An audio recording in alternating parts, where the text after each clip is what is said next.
జగన్మోహన్ రెడ్డి గారు ఏదైతే కోటి సంతకాల సేకరణ అన్నారో ఈ పీపీపీ మోడల్ గురించి ప్రజల్లోకి ఇలా అసలు మొత్తం ప్రైవేట్ పరం చేయబోతున్నారనే విష ప్రచారాన్ని ఎలా చూడాలి? నిజంగా ప్రజలు 1,70,00,000 మంది ప్రజలు ఆయన అంటున్నట్టుగా నిజంగా స్వచ్ఛందంగా సంతకాలు చేశారంటారా? నాకు తెలిసి నేను డైలీ విజయవాడ సిటీ మొత్తం తిరుగుతూ ఉంటా. ఈ కోటి సంతకాలు అన్న బ్యానర్ కానీ ఒక టెంట్ కానీ నేను ఎక్కడ చూడలేదు. ఈ విజయవాడ సిటీలో మొత్తం తిరుగుతూ ఉంటాం కానీ ఎక్కడ పొద్దున్న లేచిన కానీ రోజుకి 50 కిలోమీటర్లు తిరుగుతూ ఉంటాం. కనీసం నేను ఎక్కడ కూడా కోటి సంతకాల గురించి ఒక టెంట్ కానీ ఏమీ నేను చూడలేదు. ఇదంతా నాటకం, ఇదంతా అబద్ధం. జగన్ చేసేది అంతా నాటకాలు. ఆ నాటకంలో ఇది ఒక నాటకం. కానీ దీన్ని తీసుకెళ్లి ఈరోజు ఋషికొండ మీద మరి మీరు అంత కట్టారు కదండి, దానికి ఒక ప్రభుత్వ కళాశాల వచ్చేది కదా, అంటే అదంతా జస్ట్ 240 కోట్లు, మీరు యోగాకి 340 కోట్లు ఎంత ఖర్చు పెట్టాడు అని చెప్పి ఆయన మాట్లాడుతున్న విధానం చూస్తుంటే నిజంగా నువ్వు ఆ ఋషికొండ మీద కట్టిన ప్యాలెస్కి సంబంధించి ఏ ప్రముఖులు వస్తారో అని అనుకుంటే ముందస్తుగా ఎప్పుడైనా చెప్పారా ఆయన? ఈయన చెప్పే మాట ఒక సీఎం చేసిన మాటలా లేదు. యోగా గురించి అంత చీప్గా మాట్లాడే నరేంద్ర మోడీ మన ఇండియాను పరిపాలించిన వ్యక్తిని దీన్ని స్పెషల్గా చూస్తుంటే యోగా అనేది అంత చీప్గా మాట్లాడడం ఒక మాజీ సీఎంగా చేసిన వ్యక్తిగా లేదు. ఒక సామాన్య మానవుడు కూడా దీని గురించి మాట్లాడడానికి అంత నాకు తెలిసి మాట్లాడతాడు అనుకోవట్లా. ఈయన మట్టికి మరి ఎందుకు మాట్లాడాడో కానీ అంత ఇదిగా మాట్లాడారు.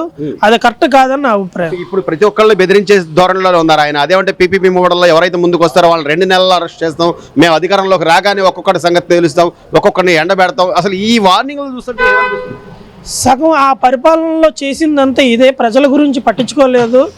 అదే దీనివల్లనే సగం అయినా ఇచ్చేసారు. ఆయన ప్రజలను పట్టించుకోకుండా ఎవరిని అరెస్ట్ చేయాలి, ఎవరిని ఏం చేయాలి, గంజాయిని ఎలా పెంచాలి, ప్రజలను ఎలా చూడాలి, ఎవరిని పట్టించుకోకుండా ప్రజల గురించి ఆలోచించకుండా నిత్యం గంజాయి మందు ఇదే ప్రభుత్వంలో చూశారు. అందువల్ల ఆయన ఓటమికి కారణం.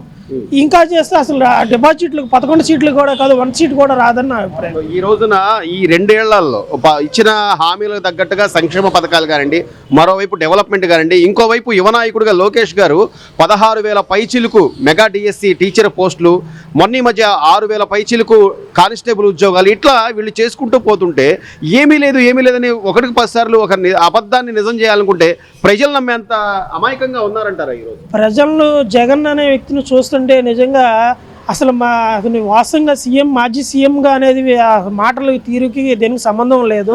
ప్రజలు అయితే ఆయన నమ్మే పరిస్థితుల్లో ఎట్టి పరిస్థితుల్లో లేరు. ఇంకా జీరోకి వెళ్ళడం తప్ప ఒక నుంచి కూడా ముందుకెళ్ళరని మా అభిప్రాయం. ఈ ప్రభుత్వమే మంచిదండి. జగన్మోహన్ ప్రభుత్వం నమ్మడానికి వీల్లేదు. ఎందుకనంటే అంతా మోసమే. ఆ మిషన్లు అంటారు, అది అంటారు, ఇది అంటారు, ఆటోలకి అంటారు, వీటికి అంటారు. ఏటికి ఇచ్చినా కూడా ఉపయోగం లేదు. అది వాళ్ళని సోమవారపోతులు చేయటమే. పాపోటోళ్ళు ఉన్నామంటే ఏదో రోడ్డు ముడి పెట్టుకుని బతుకున్నాం. అట్టాటి బతకకుండా చేశారు. ఎవరి కాళ్ళ మీద వాళ్ళు నిలబడటమే మంచిది. ఎవరో ఇస్తారని నమ్మటానికి వీలు లేదు కదా. ఈ ఒక్క రకంగా చూస్తే మాకు ఇక్కడ చాలా బాగుంది. ఏది మా గద్దె రామారావు గారు నాకు బండి ఇచ్చారు, పూలమ్ముకోమని, నాకు కలజోళ్ళు ఇచ్చారు, నాకు పెన్షన్ ఉంది, బ్రహ్మాండంగా ఉంది ఈయన ప్రభుత్వం.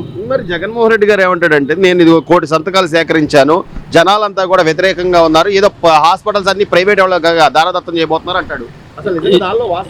లేదండి, దాంట్లో వాస్తవం లేదు. వాస్తవం ఎట్లా ఉంటది? 1 కోటి సేకరణ నీకు ఎవరు చేశారు? నిన్ను ఎందుకు పంపించేశారు? వద్దనేగా నేను పంపించేసింది. ఇప్పుడు నువ్వు ఎలా వస్తావు? నువ్వు రాలేవు. ఎందుకంటే ప్రభుత్వం బాగుంది. జగన్ మీద నమ్మకం లేదు. అసలు నమ్మకం లేదు. ఈ తడవస్తే మొత్తం ఊడ్చిపోవటమే మొత్తం. అంతే. అంటే నేనేమన్నానంటే, ఈ రోజు మీరు అన్నట్టుగానే పథకాలు వస్తున్నాయి, పెన్షన్లు వస్తున్నాయి, అన్ని కరెక్ట్ కనపడుతున్నాయి, కళ్ళ ముందు కనిపిస్తున్నా కూడా 10 సార్లు అసలు జరగట్లేదు అంటే ఒక అబద్ధాన్ని 10 సార్లు చెప్తే నిజమైపోతుంది స్వామి. ఎట్లా అయితే స్వామి? అసలు నిజం ఎట్లా అయింది? అది నిజము. 1 తారీఖు రోజే పెన్షన్ ఇచ్చేస్తున్నారు. మరి ప్రతి వారికి మంచిగా చూస్తున్నారు. డెవలప్మెంట్ కానీ మొత్తం రోడ్లు కానీ ఎక్కడ కూడా ఫ్యాక్చర్ లేకుండా చూసుకుంటున్నారు.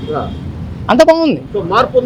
మార్పు ఉంది సార్. జగన్ గారు మొన్న కూడా సంతకాలు చేశారు. 1,70,00,000 మంది చంద్రబాబు గారు ప్రభుత్వం బాగాలేదు అది అని కానీ, లేదా అదేదో హాస్పిటల్స్ అన్ని ప్రైవేట్ పరం చేస్తున్నారని, నిజంగా 1,70,00,000 సంతకాలు జరగలేదంటవా? అవి ఏం జరుగుతాయండి? నీ డప్పు నువ్వు కొట్టుకుంటున్నావు, మాకు కొట్టేదేం లేదు. నీ డప్పు నువ్వు కొట్టుకొని నీ సంతకాలు నువ్వు పెట్టుకుంటున్నావు అంతే అంతే, అంతకంటే ఏముంది? జనాలు వచ్చి బయట జనాలు లేదు, అందరికి ఒకసారి చూడండి అన్నాడు, చీపిచ్చి వెళ్ళిపోయాడు. 2019లో గెలిచాడు, 151 సీట్లు వచ్చినాయి. నిజంగా ఆయన అన్నట్టుగా చేశాడా బాబాయ్? ఏం చేయలేదు స్వామి, ఏం చేశాడు? నన్ను ఒకసారి చూడండి అని అన్నాడు, అందరికి చీపిచ్చేసి వెళ్ళిపోయాడు ఒకసారి. అన్న 5 రూపాయలు అన్న క్యాంటీన్ తీసేసాడు. రిక్షా వాళ్ళు ఎంతమంది ఉంటారు, మా బోటి కార్మికులు ఎంతమంది ఉంటారు పని చేసుకునే వాళ్ళు. అక్కడ ఇక్కడ ఫుడ్ లేకపోయినా వేరే దూరం పని వెళ్ళామనుకో, అన్నా క్యాంటీన్ ఉంటే మొత్తం తిని వెళ్ళేవాళ్ళం. అవి తీసేసాడు. రావడంతోనే దాంతో దెబ్బ కొట్టాడు, టాపీ వాళ్ళకి దెబ్బ కొట్టాడు, ఇసుక ఆపేసి ఐరన్ ఆపేసి అన్నీ దెబ్బ కొట్టాడు. అసలు స్వామి ఇంకేం వస్తారు? సో జగన్మోహన్ రెడ్డి అయితే రాడు. మరి నేను వస్తా, ఒక్కొక్కడు అంతు తేలుస్తా, ఒక్కొక్కడి నిలబెడతానని చెప్పి అంటున్నాడుగా. తేల్చేది ఏముంది? మాటలేముంది, నోటి మాటే కదా, నేను చెప్పొచ్చు. ఇప్పుడు చంద్రబాబు నాయుడు గారు అన్నట్టుగా చేస్తున్నాడు, పెన్షన్లు కానీ లేకపోతే అన్నా క్యాంటీన్లని కానీ, నువ్వన్నట్టుగా ఇసుక రోడ్లు అన్ని డెవలప్మెంట్ అన్ని డెవలప్మెంట్ బాగానే ఉంది. డెవలప్మెంట్ అవ్వకపోయినా కానీ వెనకాల వరద సీఎం ఉన్నాడు పవన్ కళ్యాణ్, ఆయన ఊరుకోడు. ఆయన ఇప్పుడు నారా లోకేష్ బాబు కూడా అన్నయ్య మాటని ఫాలో అంటున్నాడు. నన్ను కూడా పట్టించుకోమాక అన్నయ్య మాటిన్నా అంటున్నాడు. అన్నయ్య అంటే ఎవరు? పవన్ కళ్యాణ్ బాబు. ముగ్గురు ఒకే మాట మీద, అది డెఫినెట్. మారేదేం ఉండదు. అది జగన్మోహన్ రెడ్డి మొత్తం అన్నది అసెంబ్లీ గోడ కూడా టచ్ చేయడు. నాకు 80 ఏళ్ళు. ఇప్పుడు 80 ఏళ్లలో is the only person CM, capable person. ఎవరంటారు? చంద్రబాబు నాయుడు గారు. ఎందుకంటే ఆయన చేసే పని కానీ, ఆయన తెలివితేటలు కానీ, ప్లానింగ్ కానీ చాలా బాగుంటాయండి. సో నిజంగా మీరు అన్నట్టుగా అంత విజన్ కలిగిన వ్యక్తే. ఇప్పుడు గతంలో 2020 విజన్ అన్నారు, ఇప్పుడు 2047 విజన్ అంటున్నారు. సో మరి జనాలు మాత్రం ఈ గత 5 ఏళ్లలో జగన్మోహన్ రెడ్డి గారు ఒక ఛాన్స్ అంటే అవకాశం ఇచ్చారు. అప్పటికి ఇప్పటికి ఏంటి మార్పు? ఆ 5 yearsలో నో డెవలప్మెంట్ ఇన్ ఆంధ్రప్రదేశ్ లేదు. బట్ ఈ after 5 years, 16 months, 18 months, so much development I have seen. I have gone to Amaravati. చాలా బాగా డెవలప్ చేస్తున్నారు. ఆయన నిస్వార్థంగా, నాకు తెలిసినంత వరకు నిస్వార్థంగా చేస్తున్నారని అనుకుంటున్నాను. కానీ సార్, అంటే కనీసం మనం గతంలో ఒక మాజీ ముఖ్యమంత్రిగా పనిచేసాం, మనకు ఒక రెస్పాన్సిబిలిటీ ఉంటుంది. మనం కూడా ఈ సరే ప్రజలు ఓడించినా కూడా మనం మన వంతు కృషి చేయాలి అనేది ఏమన్నా కొద్దిగా రెస్పాన్సిబిలిటీ జగన్మోహన్ రెడ్డి గారు తీసుకుంటారని మీకు అక్కడే అనిపిస్తుందా? ఏ విషయంలో? నాకు అస్సలు అనిపించట్లేదు. ఒక పరిశ్రమలు తేవాలి. మొన్న లోకేష్ గారు అన్నారు, మీరు కూడా మీకు తెలిసి కూడా ఉంటాయి, ఆహ్వానించండి, ఆ క్రెడిట్ మీరే తీసుకోండి అని లోకేష్ గారు చాలా స్పష్టంగా చెప్పారు. లోకేష్ గారు నిజంగా చెప్పాలి, చాలా సో మచ్ జూనియర్ పర్సన్, కానీ ఇవాళ కష్టపడి పైకి వచ్చి బాగా చేస్తున్నారు.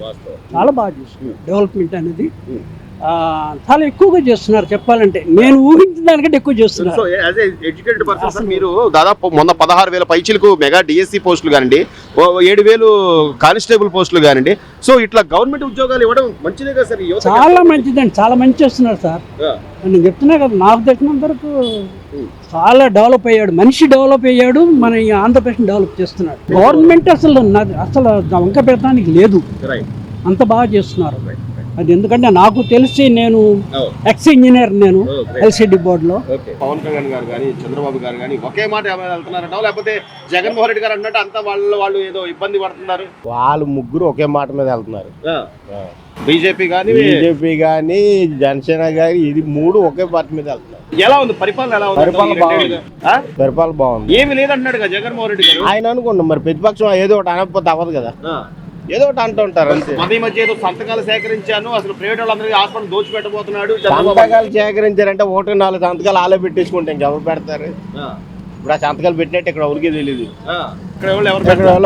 అదే ఇక్కడ నుంచి కూడా దాదాపు 5 లక్షలు 10 లక్షలు సంతకాలు చేశారని చెప్పి పెట్టేసుకోవచ్చు. 1-4 సంతకాలు ఆలే పెట్టేసుకొని ఇచ్చేవచ్చు. మరి ఎవరిని మోసం చేద్దామన్నా అసలు ఈ రోజు? జనాల పిచ్చోలు, జనాల పిచ్చోలు. కొద్దిగా అంటే ఈ రోజు పథకాలు కానీ, రోడ్లు కానీ, డెవలప్మెంట్ కానీ కనిపిస్తుంది, అన్ని బాగున్నాయి అన్న.